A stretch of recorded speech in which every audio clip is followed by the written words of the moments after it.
একটা জিনিস আমি বুঝতে পারছি নি, ওরা আমাদের ভাই এত মারলো তাও রেফারি ওদের ফাউল ধরলো না। শুধু কি তাই, তো অফসাইড থেকে গোল দিল তাও রেফারি ওদের অফসাইড ধরলো না।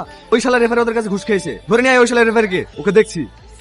আমাকে এভাবে টানছো কেন? আমি কিছু করিনি। মেয়েরা যে আমাদের পায়ে মেরে খাম করে দিল, তুই ফাউল ধরলেন কেন? বল কত টাকা ঘুষ খেয়েছিস বল বল। তাহলে শোনো, শুনলাম নাকি আপনি আমাদের ফুটবল খেলাতে রেফারি করবেন।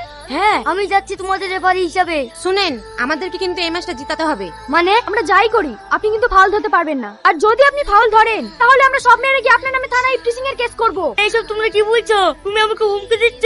হ্যাঁ, সেটাই মনে করুন। এবার বলো এখানে আমার দোষ কোথায়? তাহলে এই ব্যাপার, ঠিক আছে তুই এই চালটা এরপরের খেলায় আমাদের হয়ে তোকে চালতে হবে, আর যদি না চালেছিস তাহলে তুই বুঝতে পারবি। কথাটা তুই ভালো করে ভেবে দেখিস।